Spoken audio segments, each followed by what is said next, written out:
Hello বন্ধুরা, তো আমি নতুন ভিডিও নিয়ে চলে এলাম। আমাদের কুচবিহারের বহু বিখ্যাত রাস মেলা। তো আমরা ঘুরতে গিয়েছিলাম। তো মা ভিডিওটা করেছে, যতটুকু পেরেছে ভিডিওটা করেছে। প্লিজ ভালো করে দেখো, আর প্লিজ কিছু মনে করো না, একটু ভিডিওটা নড়াচড়া হতে পারে, প্রচুর লোক ছিল তো তাই। তো এখানে আমি একটা চিকেনের আইটেম খেয়েছিলাম, তো ঠিক নামটা মনে নেই, তো তোমরা ভিডিওটা দেখতেই পারবে আমি কি খেয়েছিলাম। তো আর হচ্ছে কার কার এই খাবারটা পছন্দ অবশ্যই কমেন্ট করে জানাবে। তো আমার খেতে প্রচণ্ড লজ্জা লাগছিলো, এই আশেপাশে প্রচুর লোক ছিল। তো খাওয়া দাওয়া কমপ্লিট করে তারপর আমরা বেরিয়েছিলাম স্টেডিয়ামের মাঠ থেকে মদনবাড়ি যাওয়ার উদ্দেশ্যে। তখনই ঢোলগুলো বাবা দেখছিল। তো কারা কারা আমাদের এই কুচবিহার রাস মেলায় এসেছো অবশ্যই কমেন্ট করে জানাবে।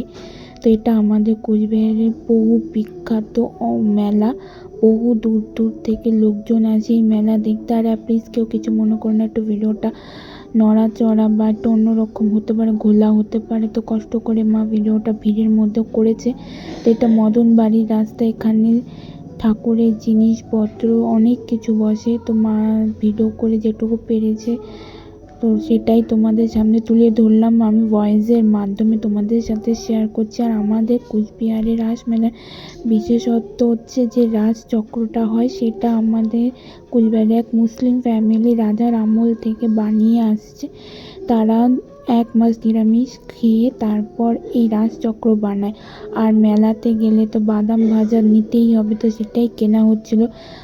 বাদাম ভাজা কিনে তারপর ফুচকা খেয়ে দিয়ে বাড়ি চলে এসেছিলাম। মা আর বাবা মানে এগরোল খেয়েছিল। আর এই হচ্ছে মদনবাড়ির রাস্তা।